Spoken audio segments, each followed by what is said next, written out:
Hello, everyone, and happy Friday. Oh, I had to do a little last minute adjustment to my seat there.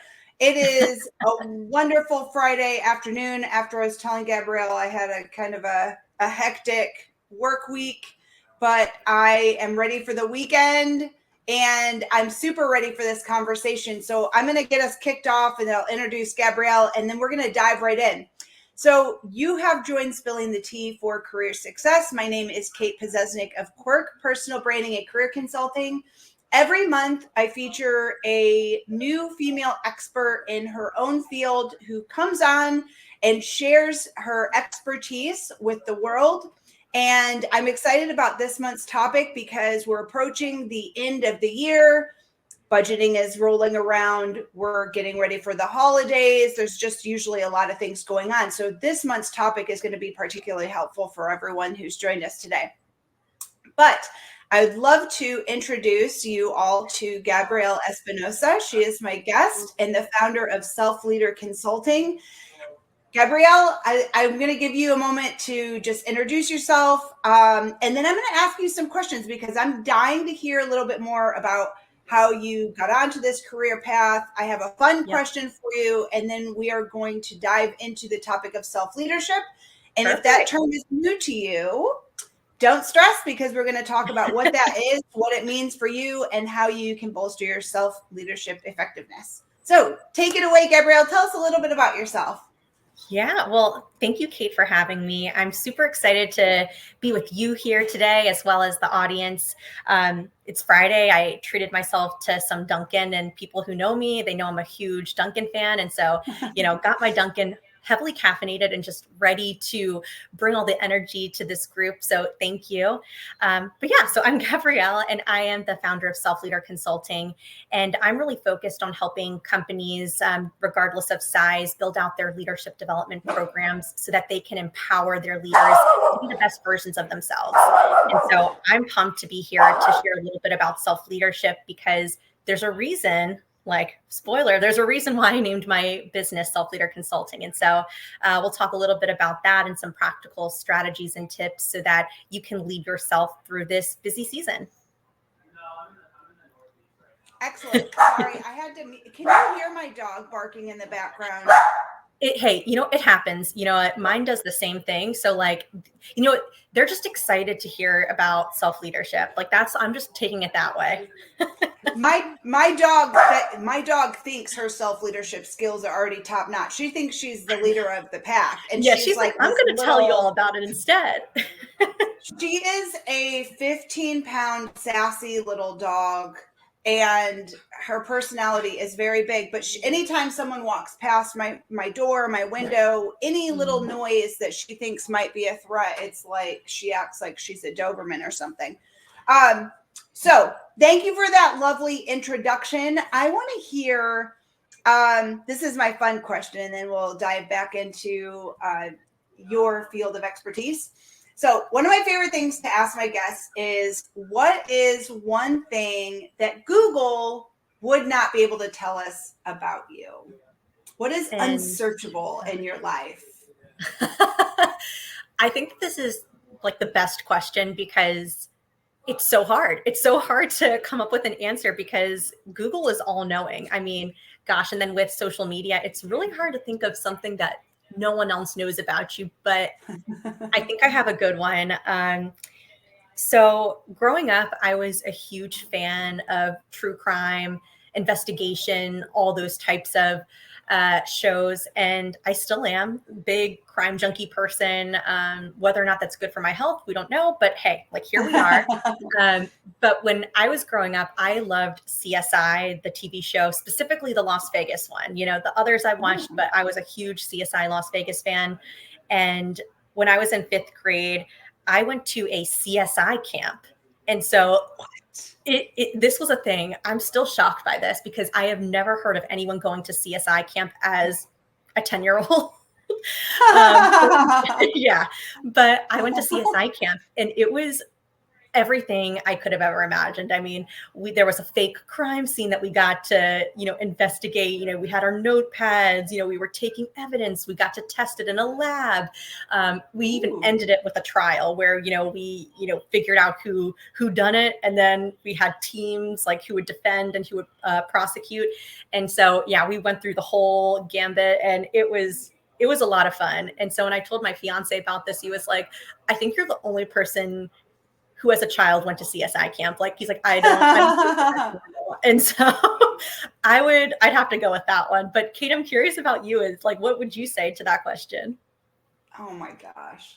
Well, first of all, I've got a comment on CSI camp. I feel like I could geek out on that because I used to like true crime, FBI files, books about forensics and forensic anthropology. At one point in my college life, of the many majors that I considered and switched around in college, one of them was thinking about forensic anthropology.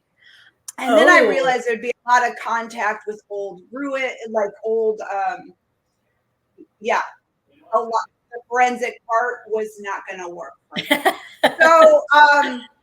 So I decided to abandon that, but I still enjoy this kind of book. So honestly, I would sign up for CSI camp today. Like, I feel like that's I want to go back. Do they have it for adults, or was it like literally an all ages thing, or was it meant for younger people? It was meant for younger people. I would say the ages were around 10 to 12. And so, yeah, we were at a school and everyone there was just as obsessed with, CSI as I was. And so, I found my people and it was a lot of fun. I mean, I haven't seen one for, older kids or adults, but I mean, like, to your point, if there is, and somebody out there knows about it, like, send it our way because we want to go. If there's not, there's your next career right there. Career coach speaking for you. That's your next career, is hosting CSI camp experiences for people of all ages. Of all ages. I love it. You can always reinvent yourself whenever you want. And maybe that's the next version of myself down the line. Yes, I love it. All right. So I've delayed as much as I can on my answer. One thing that probably most of you don't know about me and would not be easily dug up is that I used to be a student naturalist as a grad student when I was studying environmental studies. Again, one of the many majors that I explored in my young adult life. And as this student naturalist, I was tasked with going on different field trips for this requisite program or class that every student had to take at the university I went to. And that included doing swamp walks. And for some of you who've kind of seen me, I'm a pretty girly girl, but I used to guide people through swamp walks in, knee to waist high water in Florida, where there are water moccasins and alligators. Yeah. And I liked it. That's the craziest part. And I would still probably do something like that, but it would be like a once a year thing. Maybe but I think that would probably surprise some people who think they know me fairly well, is that I am an outdoorsy girl when it's not ridiculously hot out down here. I mean, that's a really good one. I mean, I haven't done any of those like swamp walks. My fiance is from Florida, and so he grew up doing a bunch of those. And yeah, I mean, I like snakes, the alligators. I'm like, I'd rather not. But I mean, hey, I love that for you. And I think that's a really great. Well, girl, I don't know if I would do it now because you probably know about this since you were down here. There is an invasive python problem in the Everglades that is slowly creeping to the coast, east and west coast of Florida. Yeah. And when I was driving on Alligator Alley, the nickname for I-75 that runs north and south in Florida, I came across a python on the side of the road on 75 on the highway, massive snake, probably this big around. No. And I was like, nope. Nope. I think the swamp walks might be done for me, because if I came face to face with a snake that large, I'd probably just pass out. That's all I can say. I'd probably I'm just having pass heart palpitations right now, just like imagining that. And so, yeah, no, same. Exactly. All right. So let me get us back on track, because I feel like you and I could chat all day. I know we could Oh, for chat all sure. day.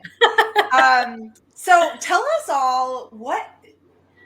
a little bit about like how you spent the last 5-6 years professionally, and what inspired you to shift into branching off on your own, establishing your own consultancy, and becoming a leadership development consultant. Yeah, I mean, I feel like I could probably answer this question for the rest of our time together. So I'll make an attempt of making this brief. But I started my career in sales. When I graduated from college, I didn't really know exactly what I wanted to do. And so I was like, all right, I guess I'll try this sales thing. And it turned out to be one of the best things for my career because I got to meet incredible people. I, like Kate, got to meet you. And I also got to meet my future husband. So that also was pretty cool.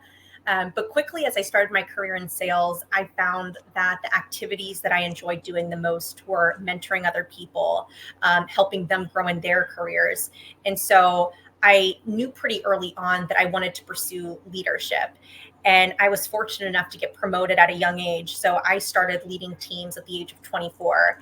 And because of that, I had a lot of growing and learning that I needed to do. So there were so many mistakes as a first time manager that I made that I want to help other people like prevent, because I know exactly how challenging and hard it was for me at that time.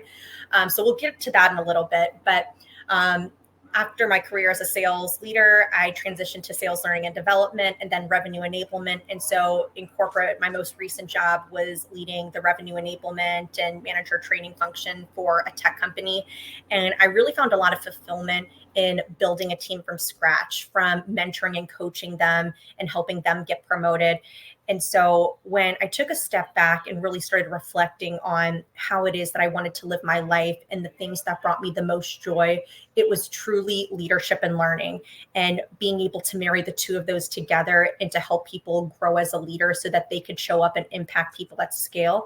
That was the dream. And so I finally decided, going into 2024, that this was the year that I was going to bet on myself and make it happen. And so I set a drop dead date of June 30th. Like, that's the day I'm quitting. I'm putting in my 2 weeks. And I held myself accountable to that. I did do that. And in July, I launched my business. And so it's been 3 months and I've learned so much already in that short period of time. But the one thing that I'll say is that, getting very clear on my values, which is something we'll talk about here in a little bit, it really helps set the stage for me in making this leap and feeling very confident in my decision, because even though there's a lot that I didn't know about building and starting a business, I'm very aligned in where I'm at and my decisions. And so that's how I got to where I am today.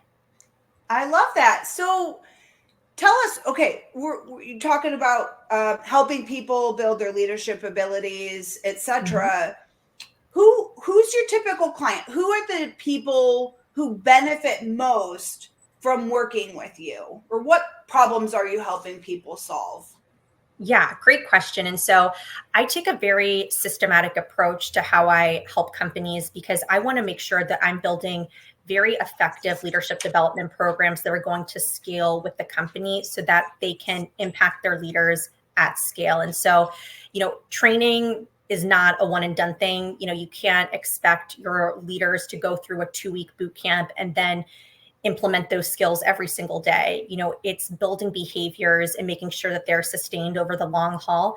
And that comes from building a very effective and methodical program. And so I'm partnering with senior HR leaders, talent development leaders, L&D, and making sure that they build out their programs effectively so that when they go to train, we're going to make sure that that training sticks.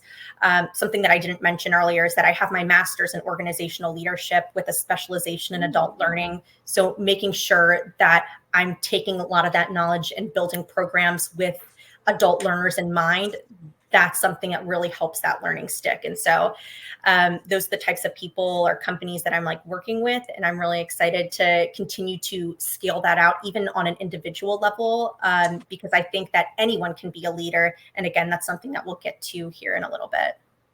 That was actually going to be my next question is, for example, I want to improve my leadership skills as a business owner. Would you take me on as an independent client as opposed to being part of a corporation? Yeah, absolutely. And making sure that, we're getting very clear on your values and making sure that you're building some of the core skills and competencies that are going to help you show up in a way that is authentic to you so that you can be the best version of yourself, that you can impact other people. And I would say the core skill, spoiler, is around self-leadership. And again, that's making sure you're leading yourself first, because if you can't lead yourself effectively, then you can't expect to lead other people. This is a wild card question that I didn't prepare you with, so I'm sorry. No, let's do it. But this is an opinion. This is your opinion. It's not really a fact fiction type question. Can anyone be a leader? Like, in your opinion, are there born leaders? Can we become good leaders? What's your take on it? So this is my personal take. I know that there are some people who have different opinions on this, but it's my belief that every single person is a leader because you are the leader of your life. And when we think about leading, to lead is to influence. And every single one of us has the ability to influence other people through our choices, through our actions. And so I was actually talking to somebody earlier today, and they were saying, oh, when you're talking to somebody who's just in a bad mood, and then it brings you down and puts you in a bad mood. And I was like, oh yeah, I totally know people who have, their energy has negatively impacted me. And I think that that is actually a really good example for right now, because how you show up and how you treat yourself and treat other people, that's going to influence how they show up in the world. And so I think every person has a responsibility to be aware of who they are and how they're showing up, because it does impact people. And Kate, I'm sure you've heard of the phrase. Have you heard of monkey see, monkey do? Yeah. So I like that phrase because I think it's true no matter what age you are. People, they might not always do what you say, but you better believe they're watching what you do. And so that's why it's so important that we model behaviors and we're very aware of how we're showing up, because it does influence other people. So that's my hot take. I think anyone can be a leader because you have to lead yourself. That's a really good point. And I hadn't thought of it that way. But when you were talking about this, something popped into my head, and it's essentially the way that you describe self-leadership and becoming a leader is that, and then we'll dive into really what self-leadership is. It's for everyone. It really doesn't matter how old you are, what your place in life is, whether you're a senior leader, whether you're a middle management professional. Everyone needs to have self-leadership skills to be effective in their personal and professional lives. So absolutely. With that, give us the rundown on exactly what self-leadership is. I think we've kind of hinted around it, but let's really dig in and talk about what it is, and especially in relation to how it's different from what we consider traditional leadership. And I think that's a really good question, because not a lot of people have heard of the term self-leadership. And I think, Kate, when we first connected a couple of months ago and I used the term self-leadership, you kind of paused and you looked and you're like, ooh, tell me more. What is I think I know, but what is self-leadership? And you're not alone. Most people that I talk to when I use the term self-leadership or being a self-leader, they have an idea of what that means, but they've never really heard about it. And so self-leadership, it's essentially the process of intentionally influencing your thoughts, emotions, and behaviors so that you can ultimately achieve your goals. And the reason why many people haven't heard of it is because it's a relatively new term. So it actually was used for the first time in the 1980s, which wasn't that long ago. And it was by an organizational behaviorist named Charles Manns. And at the time, when we look at leadership theory and literature, all the research was predominantly focused on how people can lead others. And he was a bit of a pioneer because he was looking at how can leaders lead themselves first? Because in doing so, they're going to be able to lead other people more effectively. And I think that that's really pertinent to where we are as a society today, because burnout is everywhere. I mean, you go on Google and chances are you're going to see some article talking about burnout. And I mean, I even clicked on an article the other day that was talking about the current state of burnout. And based on their research, they were saying that right now in fall 2024, 44% of employees are reporting burnout and 36% of managers are reporting that they're burnt out. And I think that that's big. Like, clearly there is something going on that's preventing people from prioritizing their health and well-being. And I think a lot of it has been this hustle culture that, we've been living in, where people feel like they need to sacrifice their health and well-being in order to be successful. But that couldn't be farther from the truth. Success is not on the other side of burnout. And I've learned this the hard way. And so that's why I'm so passionate about this topic, because when we do prioritize our health and well-being, when we do show up in a way that's in accordance with our values, we're able to lead ourselves and therefore other people, because they get to see what it actually looks like to embody behaviors that are going to make you successful long term. And that's what we're all here for. Like, we're doing this for the long term, and being a self-leader is what enables you to sustain long-term success.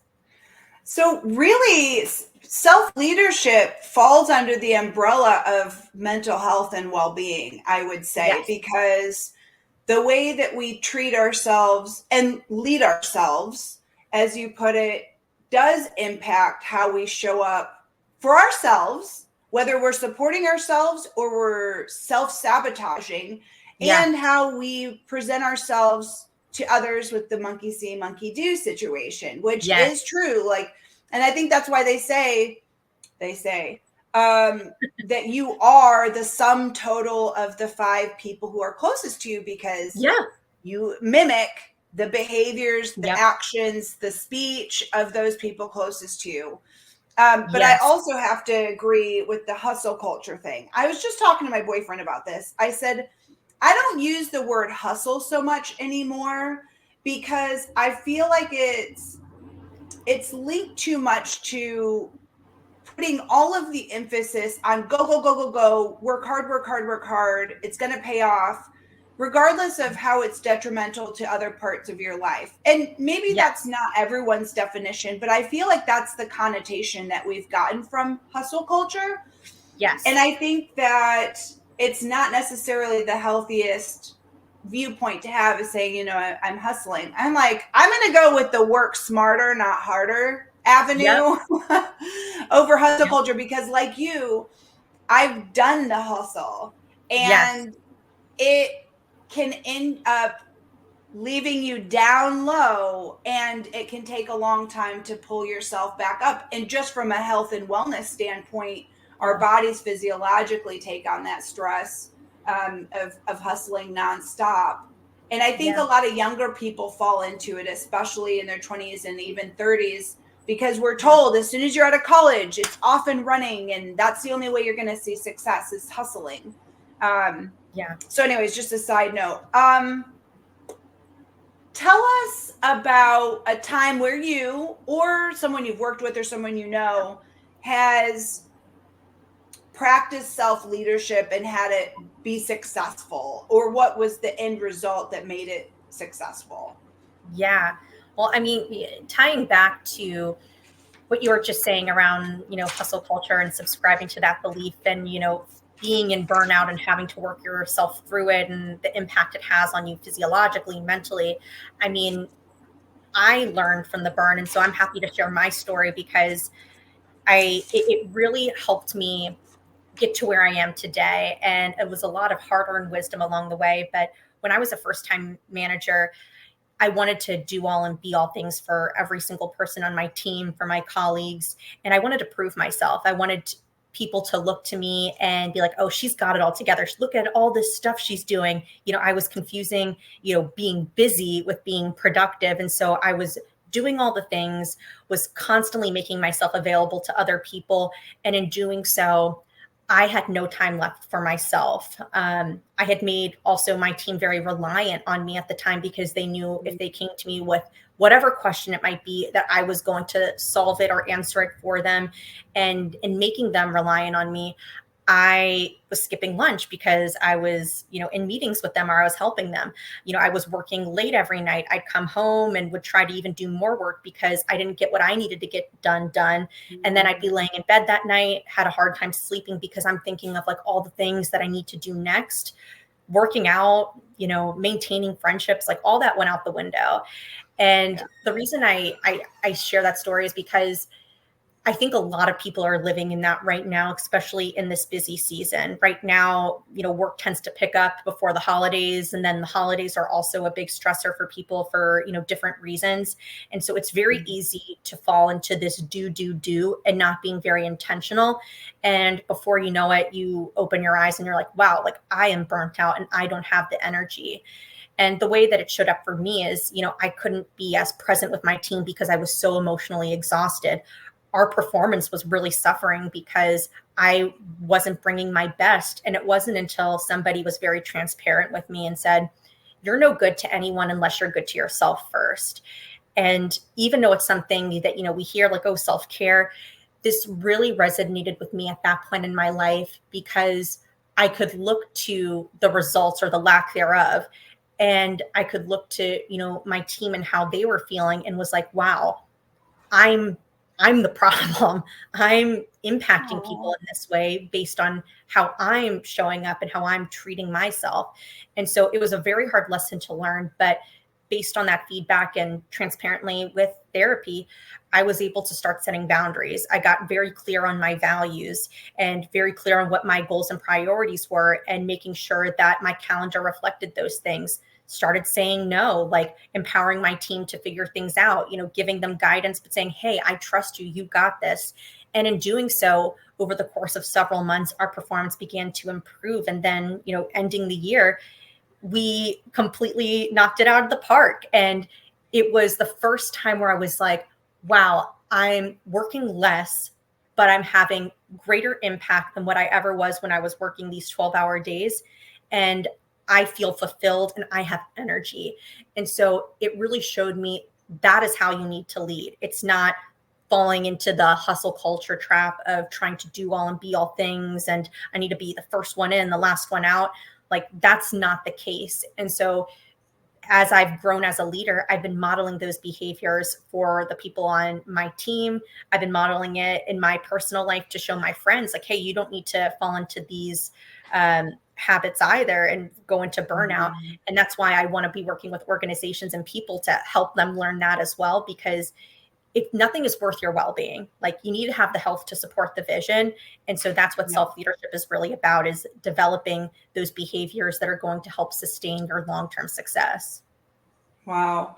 You mentioned a couple things. You mentioned burning out, feeling burnt out, and also potentially poor performance as being indicators that self-leadership development is a need.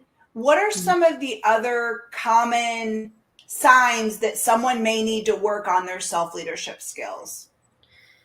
Another good question. So I think a couple would be, so actually, first off, I'll take a step back because, again, recognizing this busy season that we're in, I think that's the first piece, is having awareness of where you are in life and what type of season you're in, because different times of our life are going to require different levels of energy. We're going to have capacity at different times of our life. And so recognizing, for one, if you are entering a season right now where hey, I'm going to be really busy with work, like I have end of year goals that I need to hit, or you recognize that you're interviewing for a role with more responsibility and you're prepping for that, or you're going to be a new parent, regardless, like there's so many different things, but it's one, being aware of what season you're at in your life, and then tapping into how you're feeling. And so if you recognize that you're feeling very overwhelmed, maybe you're feeling unmotivated, maybe you're feeling just stuck or emotionally depleted, instead of brushing it under the rug and being like, oh yeah, like I'm tired, but it's whatever. Or like, okay, yeah, I'm really stressed out, but I'll figure, like, that's a next week problem. I just got to get this done. I would encourage you to live in that and be like, okay, I'm feeling this way for a reason. Now, how might this be showing up with people in my life? So, for example, if you're in that busy season, you're feeling a lot of overwhelm and stress, are you maybe lashing out at your partner? Are you maybe on a short fuse with your kids? You know, if you're acting in ways that aren't in accordance with your values, or you're not acting in ways that make you proud, that could be a really big indicator that you need to look at how you're caring for yourself, because the only person who can fix that is you. You know, no one else can come and say like, hey, Kate, like, I need you to, work on yourself. You need to do the work to work on yourself so that you can show up in the way that you want to. And so I think having, again, that awareness and really figuring out how it's showing up or manifesting in your relationships can be a really good indicator. But on the other hand, what I'll also say is maybe you're in a season of life where you're thriving. And hey, I love that for you. I think like, hey, there's going to be seasons in life where we're absolutely crushing it. And so what I would encourage you, if you're in a season where you're like, I got this, what is your routine and what are the behaviors and habits that you have that are helping you maintain that level of success? Because chances are, if you are in that season, maybe you have a consistent workout routine. Maybe you did a calendar audit and you're like, wow, like I removed everything that wasn't important and I have all this time back where I can really focus on strategic work, whatever it might be. But look at how your habits are influencing, your performance, because chances are when you do encounter times in your life where things do get busy, you want to tap back into that and be like, okay, what was I doing when I was winning and when I was really thriving in life? I need to get back into those habits because I know that those were the things that were making me successful. I need an app that like helps me track all this stuff. Like, what are the things that I'm doing on a daily basis? Am I reading for 20 minutes a day? Am I working out for 30 minutes a day? Did I get 8 hours of sleep, or whatever your set number of hours of sleep you need to get is? Because I do feel like when I look back and I'm like, what was working for me when I felt like I was on top of the world? And I'm like, I don't know what I was doing. I mean, like, probably getting sleep, but I feel like there's got to be an app out there or something that helps you just record the healthy habits so that you can, and what you're accomplishing, to see like what patterns are. I'm sure there are a number of ways you could record that, but someone's idea out there. Someone with much more technological skills, I'm sure, could create an app, or maybe it already exists. I mean, I personally, like, it's Google Docs. I mean, it's nothing sophisticated. I have a lot of notebooks. I'm a big pen and paper person. So I have notebooks, a journaling practice, and calendar invites and reminders on my phone. So it's nothing super sophisticated. It's just, I think, finding what works for you. But, you brought up self-reflection. It's like, actually going back and like thinking about what were those activities or behaviors that were helping me thrive. And I want to bring that up because there's 4 key pillars or principles that I teach in self-leadership. And those 4 are self-awareness, self-motivation, self-management, and self-reflection. So developing those 4 key skills, those are the things that are going to help you build those long-term behaviors and habits. And so if you don't have a self-reflection practice right now, for example, is there maybe an opportunity to schedule 20 minutes on your calendar at the end of your day on Friday to reflect on the week? What were things that worked well this week? What were things that didn't exactly go to plan, and why?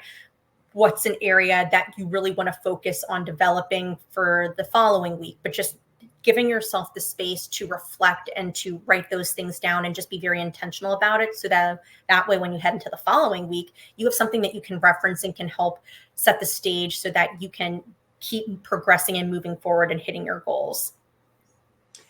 Let me ask you something. You touched on one of the 4 pillars being self-awareness. And in my personal experience, there are still a lot of people out there who lack self-awareness. So in terms of how it boosts or supports self-leadership, how does someone become more self-aware? Yeah, it's a great question, because to your point, there are a lot of people out there that lack self-awareness, or people who are trying to develop it.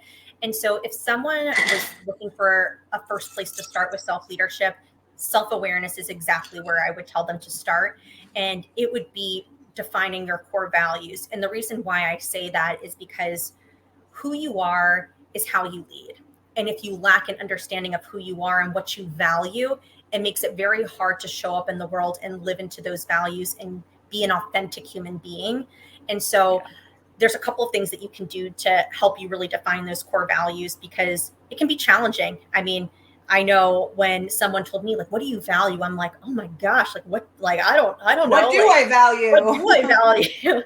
And so these were 3 steps that I took to really help me get clear on my values and how to lean into them so that I'm showing up with energy and in accordance with how I believe I need to show up in order to impact other people.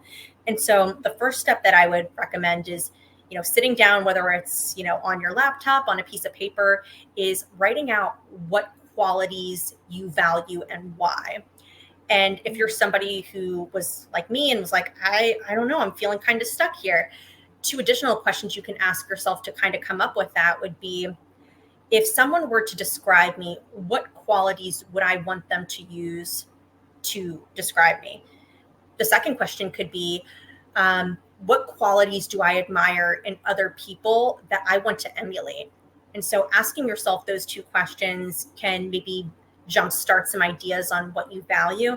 And I also recommend, if you're still struggling to come up with those core values, to use Brené Brown's Dare to Lead core value list, or James Clear, who is the author of Atomic Habits. He also has a core value list. And so looking at those, you'll see a whole bunch of different core values. And so chances are you'll probably have like 10, because I know I did. And I'm like, okay, these are all my values. And so this is where step 2 comes in. It's then prioritizing no more than 3. And I know that that can be a bit daunting, because you're like, well, I value all these things. And yes, you still value those things. But if you have 10 core values, then none of them are your core values. And so really prioritizing what's most important. And the question that I asked that really helped me get clear on my 3 core values was, in the absence of these things, which causes the most internal conflict? And it was like, that question really helped me, because I could point to specific moments in my life where I didn't lean into 3 areas or 3 values. And it's what made me feel the most anxious, the most upset, disappointed in myself. And so I can even give you an example. Courage is one of my core values. And when I was a first-time manager, I really wanted people to like me. And so I sometimes wasn't as transparent or didn't have the courage to deliver very honest feedback, because I didn't want to hurt someone's feelings. I've definitely grown from that, but still it was recognizing I need to have the courage to, communicate very candidly, because I'm helping the other person in doing so. And so courage, it became very clear to me that when I'm not courageous, when I'm not showing up in that way, it really impacts me negatively and also other people. And so that really helped me define courage as a core value. And then the last piece here to really help you live into those would be to write out specific examples for each, so that when you're going through your day-to-day and things are happening in life, it's very easy to reference, oh, this is a moment for me to lean into empathy, or, oh, this is a moment for me to lean into courage. And so, for example, sticking with courage here, I wrote down, courage is being the first to say, I'm wrong and I'm sorry, and asking for forgiveness. Courage is having the belief in yourself to start your own business. Courage is saying no when you're at capacity, even when you want to help. Writing out specific examples so that when things would happen in life and I had a moment to lean into courage, I would say, okay, this is time for me to lean into that value. Now I'm going to act in accordance with how I know I should be showing up, and then living in that way. And so I think those 3 steps can really help people get in tune with what they value and just have more confidence in how they're living their life, because that will serve as an internal compass in how you lead other people. Because guess what? Your core values and your leadership values, they're the same. Like, you don't get to pick, oh, this is who I am as a leader and this is who I am as, the clocked out version of myself. You are one version of yourself and your core values should not shift. So that's why it's so important to do that self-awareness work and just get really clear on that. It's interesting that you bring up core values exercises, because when I'm working with clients who are looking at making major career transitions or pivots, it's one of the activities that I'll ask them to engage in, even if it's privately, because to your point, those values guide us in the direction of what's important to us truly. Yeah. And if you are not acknowledging and honoring those values while you're job searching or deciding what your next functional, area of expertise is going to be, you could end up in a totally different direction than you even really want to be living your life. So that core values exercise should honestly should be something that you're doing. I don't know. I do it myself maybe every couple of years. I should probably do it even a little sooner, but I do think that our values can evolve a little bit depending on, to your point, what stage of life we're in, what's happening in our life, and what our goals are. So I think it's a great exercise for anyone to do, regardless of what your goals are, because it's always going to be, as you called it, your internal compass. We talked about the impacts a little bit of self-leadership improvement on individuals, and even sometimes the impacts it has on other people. How does self-leadership influence corporate team dynamics or organizational culture, for example? Yeah, I mean, another great question here. And when you think about, so I've read a lot of articles recently where they talk about, if you have a high performer, but they're a bad culture fit, or, they're, poisonous to the team, you need to get rid of them because they're bringing the entire team down. And so when I see articles and research that I was talking about that, I look at self-leadership, because how every person shows up on your team impacts one another. It's almost like an ecosystem. And so that's why every person is a leader. That's why everyone should equip themselves with these skills, because when everyone subscribes to, growth, to learning, to coachability, that is how everyone is able to grow together and advance the organization's goals.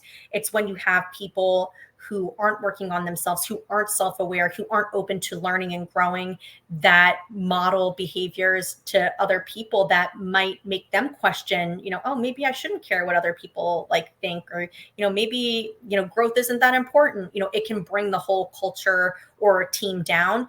And so having people on your team who care about how they're showing up, who are invested in lifelong learning, I think that's the key. And something when we look at hiring, like when I was building out my team, one of the biggest skills I was looking for was lifelong learners, making sure that these are people who have such a hunger and desire to grow, because if they're trying to grow and learn, they're motivated, they have confidence. And so making sure that you're building companies and teams where people all want to grow and learn together, I think that's what really can help propel an organization forward, when you have a bunch of people who subscribe to that belief.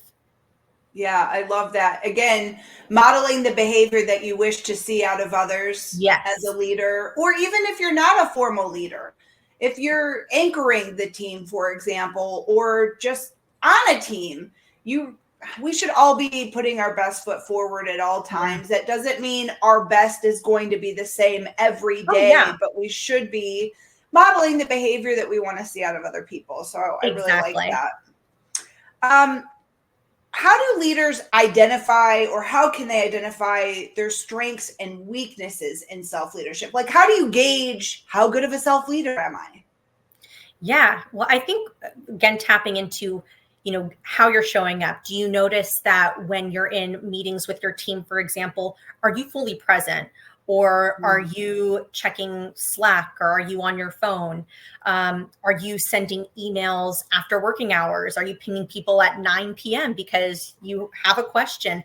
I think looking at how your behaviors, or how you're showing up, and then also starting to get feedback, feedback from your team, feedback from your boss, and even your friends and family, hey, I'm really trying to work on, being more self-aware. This is what I perceive to be my strengths, and these are the areas where I really want to lean in and grow. Like, what do you think? And, hopefully there's people in your life who can, be transparent with you and can deliver very candid feedback, but seeing, do they think that you have the same strengths that you believe, or are they like, oh, actually, like, you said that you're really good at building relationships with people, but like, honestly, I don't think that might be that good. And I think that actually this is a strength, and then that might be something that you should actually be working on. So getting feedback from other people in your life, not just work, but personal relationships as well, and seeing how that aligns with the vision or the identity that you have, because we have blind spots. And so, getting in tune and like seeing how we're showing up and taking note of that, and then also getting some feedback from other people. All right. What are some practical steps that we can take or that we can implement on a daily to build our self-leadership skills?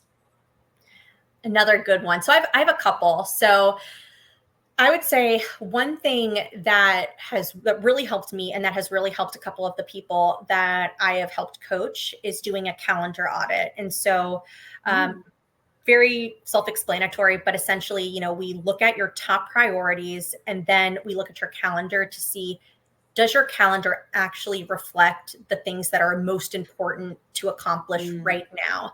And chances are you're going to see that there's probably recurring invites for things that, aren't really important, or they're about things that are like several quarters out or a quarter out that can be postponed or tabled till later. And so doing that calendar audit and seeing like what exactly we can remove that's not in accordance with, those top priorities. And then also, building space for focused work where people aren't going to be reaching out to you and, putting time on your calendar to talk about who knows what. So like calendarizing those focus blocks, calendarizing a lunch, calendarizing if you take a daily walk or your workout class, whatever it might be, but starting to build out your calendar so that it not only promotes you achieving your goals, but also helps you in achieving a good work-life balance and your well-being. When I started calendarizing my lunch and my workout classes, I would even put DNB, or do not book, because I wanted to signal to people, oh, my workout class is not an opportunity for you to, meet with me one-on-one to discuss whatever topic it might be. I hold the time that I'm exercising and the time that I eat lunch sacred, because it's going to help me show up more effectively for myself and other people. And so signaling that, the same with focus blocks. Like I, coached one of my team members to start putting the do not book for their focus blocks, because people were saying, oh, I mean, I know you have a focus block, but it's only going to be like 10 minutes. And, they would let people, set meetings during that time. And they ended up having a context switch and not get as much done as they could have if they had just eliminated those distractions. And so even putting, in that 2-hour focus block window, like do not book, just so you're signaling to other people that it's not okay to assume that time is, for you. Like I'm actually focusing and getting work done. And so I would say making sure that your calendar reflects those things. And if you wanted to even take it a step further, something that I do is I color code by the energy that I think I'm going to need, or what it's going to require for me to show up. And so, for example, any call that I'm on, it's coded yellow, because I associate yellow with like brightness, energy. And so if I have a day that is very yellow focused, I make sure, okay, I'm going to go to bed early. I'm going to make sure I get up. I, exercise. Maybe I try to build in a walk before some of these meetings so that I can come very energized and fresh, because I'm going to be having conversations and talking to people. Color coding your calendar based on energy can also help you prepare in advance so that you can then be more cognizant about how you're showing up. And so I would say that's a big one. That is so interesting. That's the first time I've heard color coding by energy level required. A lot of times you hear color code by the type of meeting or engagement, or personal versus professional engagements. But I like this energy thing because it also helps you space out some of those high energy requiring activities if you need to. Sometimes some of us want to get all that stuff done in a day. Well, more power to you if you can do that. I have to kind of spread things out. But I take it a step further sometimes, and I'll even, so for example, say I had resume writing on my calendar for 2 hours, but I only wrote a resume for an hour. And in that second hour, I actually did administrative and email checking. Yep. I will go back in my calendar and update what I actually did. So I won't just I do that leave too. on what I wanted to do. I look at what I actually did, because then I can go back at the end of the week and be like, okay, Kate, what did you really spend your time on? How many hours did you really work? I'll even put in there, surf the web for 30 minutes, like embarrassing shit. But I do it to hold myself accountable. And so to further track those patterns of, was I working out? I put my workouts on the calendar. And if it's not on the calendar, it means I didn't do it. And then I feel kind of crummy, and I'm like, okay, got to get it back on the calendar and keep it on the calendar. So I love the energy ratings. But that's self-leadership, holding yourself accountable. And that's why, people are like, oh, calendarize. And yeah, like I'm a big calendarized person, because to your point, it helps hold you accountable. And if you don't know where your time and your energy is going, then it's really hard to solve and fix it. Yeah, I agree. We're coming up on time, and I want to give you a few minutes so that we can get your contact information and everything up. What would you say, since we're literally in the thick of busy season, what's the number one thing you recommend for people who might already be struggling with burnout or overwhelm? Where should they start? What's triaging look like? So, yeah, and I resonate. If someone is listening and you're in that busy season right now, and the thought of making a bunch of changes in your life is overwhelming, I understand. And so that's why I would say I would want you to do two things. I would want you to look at where you are in life and think, what is one thing I can add to my daily routine that will bring me greater well-being? And what is one thing I can take away? And this doesn't have to be anything crazy. Maybe the one thing you want to add into your life to promote greater well-being is doing a daily 30-minute or 15-minute walk. If you decide you want to do that, put that in your calendar, make it a recurring invite, and hold yourself accountable to going and taking that walk for 15 or 30 minutes. Maybe it's incorporating a daily gratitude practice. Calendarize it or set a reminder in your phone. But that's one thing that you can add into your life that isn't going to be a big lift, but that can help promote greater well-being. And then on the flip side, what is something you can eliminate or remove that is going to promote your well-being? And so that could be, maybe it's eliminating your afternoon cup of coffee because it's keeping you up late at night. Maybe instead you switch it with green tea or, some other decaffeinated beverage, but you're going to eliminate that. Or maybe it's, I'm going to actually finally delete that reoccurring, weekly invite with this person because we don't really get anything done and it's not in alignment with my goals. But just picking one thing that you can add and one thing that you can remove, because what you're doing is you're starting to build habits that are going to promote your well-being and your health long-term so that you can show up in the way that you want to. Like I love self-care, and trust me, I get my massages and, I'll take my mental health days and go on vacation. But what I think is important to know is that taking a week off or giving yourself a mental health day isn't going to solve the root cause. If you're feeling burnt out and you're just relying on, taking a week off to solve all your problems, you're going to come back to work, you're going to fall into the same routine, and you're going to keep feeling burnt out, and it's not going to get better. And I feel you, because I tried all that and was like, okay, vacation, and then I'll come back feeling refreshed, and I never did. It's only when you start building habits that promote your well-being every single day that is going to give you that energy and that sustained ability to show up over the long term. And so that's why I'm telling you, only, one thing you can add, one small thing you can take away, because as you do that over time, you're going to be able to add more things to your routine. And before you know it, you've changed your life. So small, consistent actions compound. Yeah, I love that. I think there's a saying that's like, making increments of 1% every day, or even every couple of days, it still gets you there. Yes, it's small, but and the other thing that people say is like, oh, it's too late to do this. it's going to take me months to establish a new habit or new routine. Well, you could either have a new routine established in 3 months, or in 3 months have no new habits or routines established and you're still where you're at. So why not go for the small incremental steps? Because it does make an impact, even though it feels like it might be small at the time. Cumulatively, it does make a large difference. Definitely. Well, first I'll put up a contact slide so folks can reach you or I if needed. And then I wanted to give you an opportunity. Do you have anything exciting going on? How would you like people to reach you? What is something you would like to share or part with our folks today? Yeah. So I mean, I'm pretty active on LinkedIn. So if you have questions, feedback, or just want to talk about your experiences with leading yourself and want some guidance, please reach out to me on LinkedIn or on my email, Gabrielle@selfleaderconsulting.com.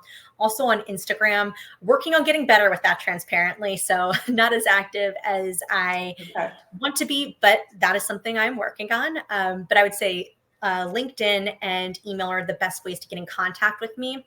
And something that I'm running right now is a 15-minute free leadership development readiness assessment. And so this is more so on an organizational perspective. So if you are a senior HR leader, L&D, or talent development leader, and you're interested in building out a leadership development program, this assessment will help you benchmark your current readiness to take that on and identify maybe some areas where we should start building some foundational processes first so that you can avoid some pitfalls and make sure that as you build your program, it's set up to scale and will be effective long-term. So if that is something that resonates with you as an HR talent development leader, or of somebody who is a leader and might be interested, please reach out to me directly and I'd be happy to provide more information on that. And that's so cool. Yeah, I'm excited about it. Yeah, people are liking it too. I have a couple people that I'm meeting with next week. And so, it definitely has gotten a really good reception thus far. And so again, if you're interested, I'd love to help you out. And I can think one thing to leave everyone with, because I know we're almost up on time, is I know after sessions like this, it's really easy to be like, oh yeah, self-leadership, that was great. But, you go on into your busy schedules and it's very easy to forget everything that I just said. And so one thing before we hop off is that I would encourage you to really visualize the goals that you have for yourself for 2024, or if you're a planner like me, maybe you're already thinking about 2025, but really visualize the goals that you have for yourself and what you want to accomplish. And then I want you to take a step back and ask yourself, can you achieve those goals without your health or well-being? And that question probably you're going to come back and say, no, I can't. And so as you're in the grind of the day-to-day, you're in those back-to-back meetings and you're like, oh no, I don't have time for lunch, or no, I can't work out today because I'm too busy. I'd encourage you to think about how important accomplishing those goals and how showing up is, or how important it is to show up for yourself. Because if you don't, then you're not going to be able to accomplish those goals you have. So that's what I would leave you with. Agree. And you can't fall back on the excuse that I sometimes give is like, well, I don't have 45 minutes to do a workout. I'm like, well, Kate, then do a 30-minute workout. This morning, I didn't have time for a full workout, but I still did 20 minutes on my little rowing machine in my living area and still get a lot of the benefits. It may not be the ideal amount of work, but again, those incremental steps to your health and wellness and well-being are so important. Well, Gabrielle, it was such a pleasure having you on today. I feel like I learned some new things, some new tips and actionable, things that I can do to continue to be a good leader in any situation that I'm in. And I know that a lot of people that joined in have gotten some great takeaways too. Hit Gabrielle up for that assessment. I'm a big fan of assessments. It's a great way to find out where you stand in a certain area of your life. So definitely take advantage of that and reach out to Gabrielle. And you're always welcome, of course, to reach out to me for any of your career consulting needs. I wish everyone a terrific weekend, and I will be posting, if you missed part of today's event, I will be posting a link to access the video on YouTube, so that will be shared with everyone who maybe couldn't make it to the full event. Or if you want to share it with others, then feel free to do so. But thank you so much for your time and energy and expertise today, Gabrielle. It was a real pleasure. Of course. Oh, well, thank you. I enjoyed this conversation and I hope it was valuable to you all, and have a great weekend. Yes. Thanks, everyone.